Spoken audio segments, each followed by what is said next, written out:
Welcome to English Talking today. I'm Emily, and I will speak slowly so that you can understand better. Today, we are diving into an incredibly useful English learning resource, podcasts that introduce and explain various English words, phrases, and idioms.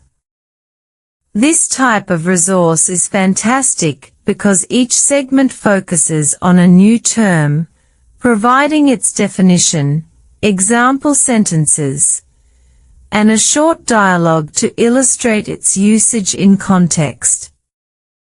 It's like having a personal English tutor in your ears.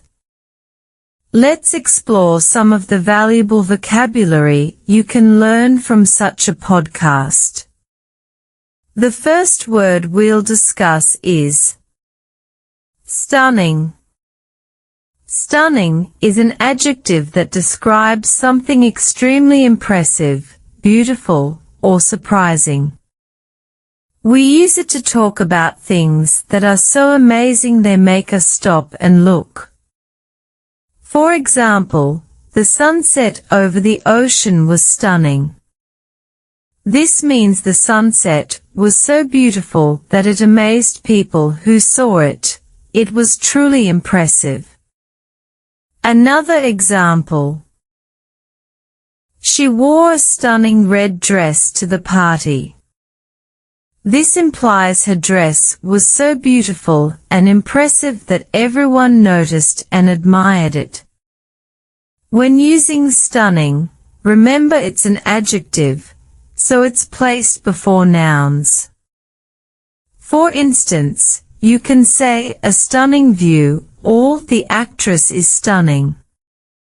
The dialogue demonstrates the use of stunning.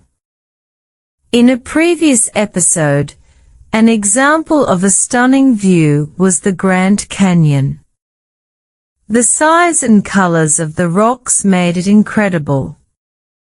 Another example was the Northern Lights in Norway, with stunning colors in the sky like a magical light show. Both natural and man-made things can be stunning, such as buildings or pieces of art. What's stunning to one person might be ordinary to another, as it depends on individual experiences and preferences. Moving on, our next word is distinct. Distinct means clearly different or separate from something else. If two things are distinct, you can easily see their differences. For example, the twins have distinct personalities. This means that even though the twins look alike, they behave in very different ways. One might be quiet and shy while the other is loud and outgoing. Their personalities are not the same, they are distinct. Another example, the two paintings are distinct from each other. This means the two paintings do not look the same at all. They have different colors, styles, and subjects, and you can easily tell them apart. They are distinct. A small grammar point to remember, when using distinct, we often use it with the preposition from. For instance, we say distinct from something. Sometimes it's easy to see when something is distinct, especially when the differences are big. But other times you have to look carefully. For example, two cats can be distinct, one very playful and the other very lazy, and they can also have distinct colors like black and white. This shows how distinct can describe both behavior and appearance. When you see or feel something is clearly different, you can use the word distinct. Next up is the phrase, in spite of something. In spite of something is a phrase we use to show that something happens even though there is a problem or difficulty. It's similar to despite. For example, in spite of the rain, we enjoyed our picnic.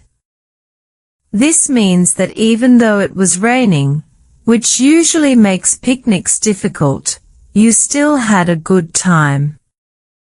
Another example, in spite of his fear of heights, Tom climbed the mountain. This signifies that Tom was afraid of heights, but still managed to climb the mountain. When using this phrase, in spite of is always followed by a noun or a noun phrase. If you want to use it with a verb, you need to add ing to the verb. For example, we can say in spite of the difficulty, in spite of being tired, or in spite of raining yesterday. In one instance, someone ran a marathon in spite of having a cold. Another example is giving a presentation in spite of being very nervous. It's a good question whether it's always good to do things in spite of problems. Sometimes it makes us stronger, but other times it might be better to wait until the problem is gone.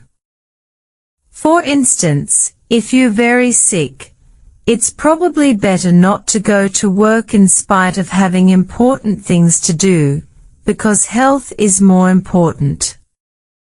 Our next expression is the phrasal verb to come up. To come up has several meanings, but today we'll focus on two common ones: to arise or happen unexpectedly, and to approach or near something. Here's an example sentence for the first meaning. Something important came up at work, so I had to cancel our plans. This means an unexpected or urgent situation happened at work, preventing you from keeping your original plans. For the second meaning, as we came up to the house, we saw balloons and decorations. This implies that as you got closer and approached the house, you noticed the balloons and decorations. To come up doesn't always need a preposition after it, but it can be separated in some cases. For example, we can say a problem came up or something came up. When it means approach, we often use to after it, like came up to the house. Unexpected things can often come up in life. For example, an opportunity to join a new project at work can come up. While it's nice when things go as planned, sometimes unexpected things that come up can be fun or interesting, depending on what comes up. Now, for our final expression. Bite the bullet. This phrase is an idiom, meaning to do something difficult or unpleasant that you've been avoiding, but you know you must do it.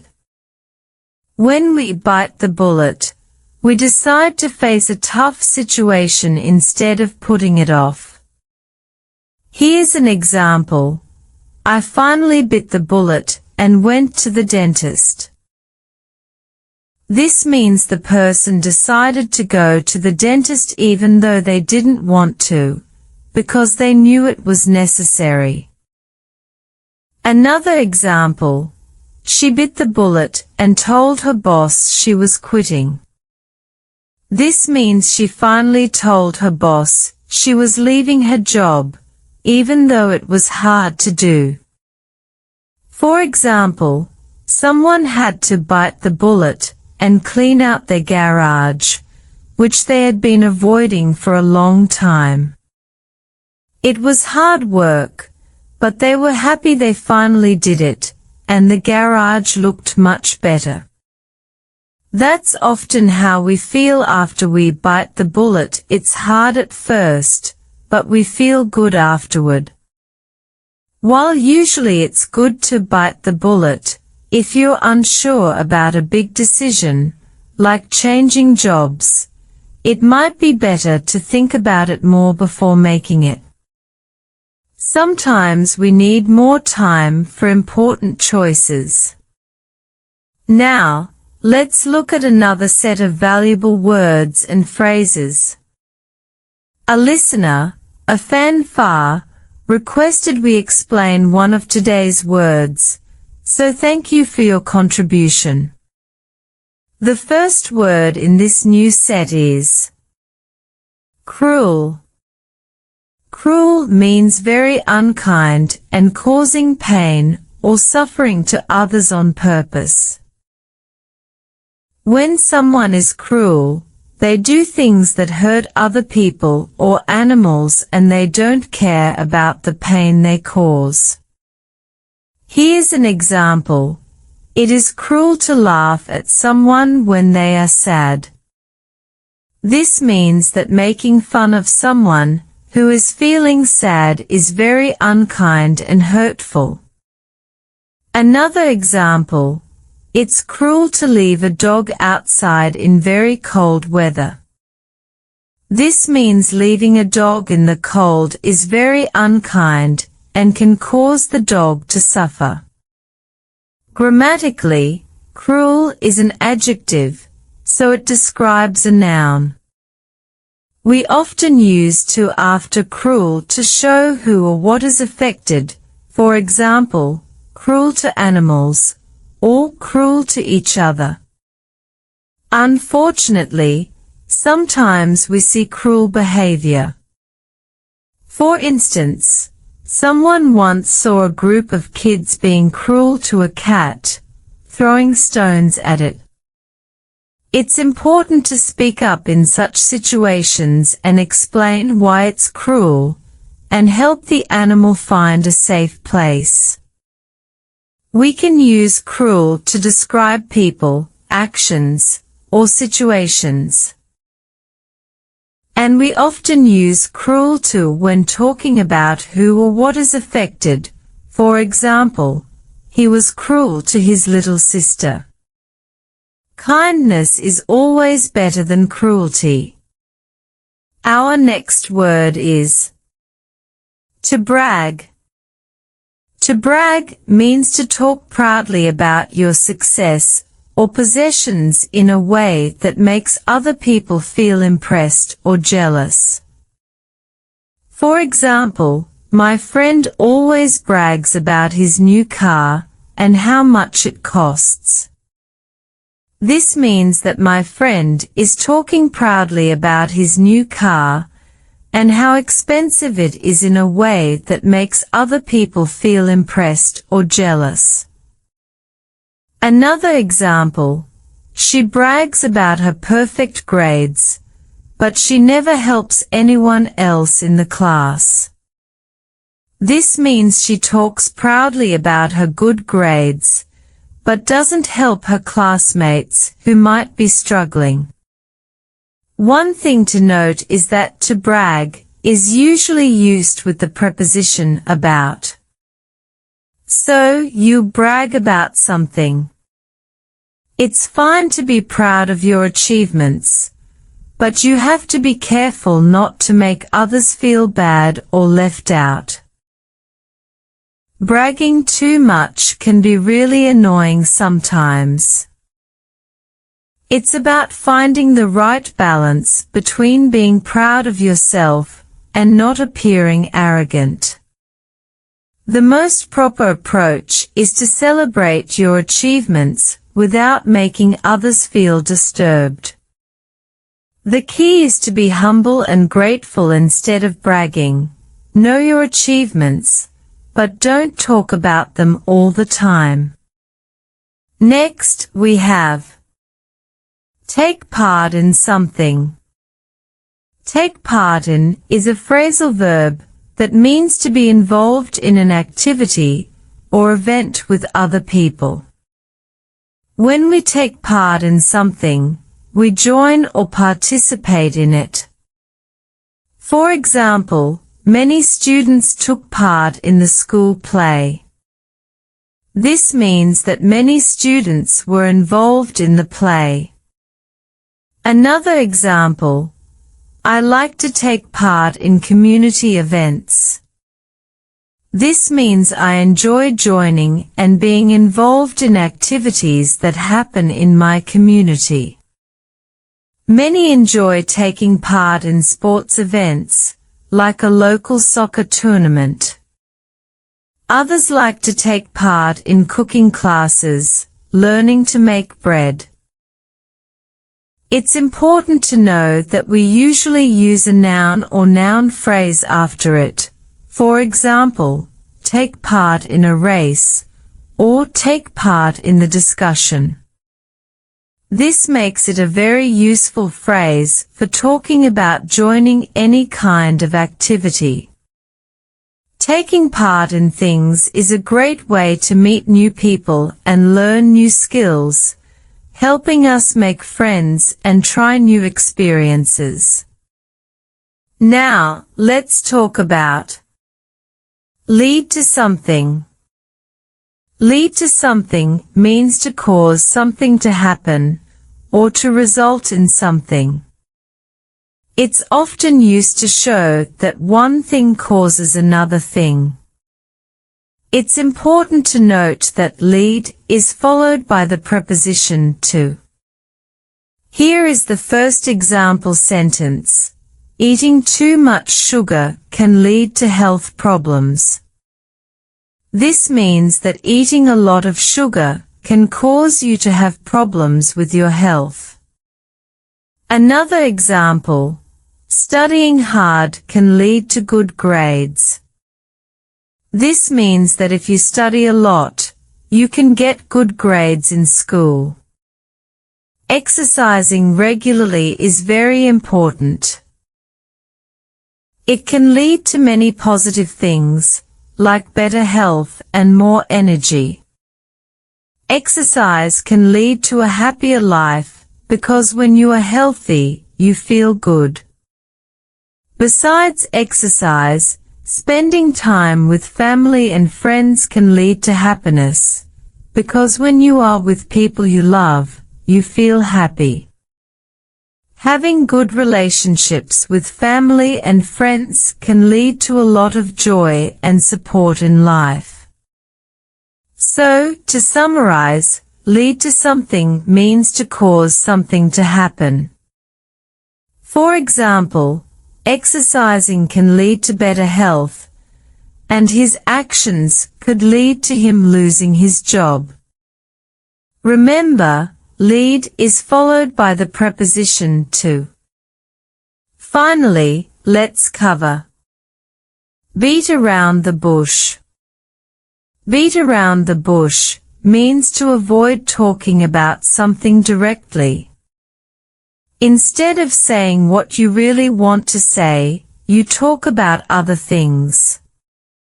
It is an idiom, which means the words together have a special meaning. Now let's look at some example sentences. Don't beat around the bush, and tell me what you want. This means that someone should stop avoiding the main topic, and say what they really mean. Another example, when asked about the problem, he just beat around the bush. This means that he did not give a direct answer to the question about the problem. Being direct can be good, but sometimes it's better to be gentle with our words. It depends on the situation. In some cases, being direct can help solve problems quickly. In other cases, it might be better to beat around the bush a little to be kind. So, beat around the bush means to avoid saying something directly. It can be useful in some situations, but not always the best approach. Remember, beat around the bush is an idiom, so the words together have a special meaning. That's all for today's episode of English Talking Today. I hope you've learned some new words, phrases, and idioms that will help you on your English learning journey. Join me next time for more useful insights into the English language.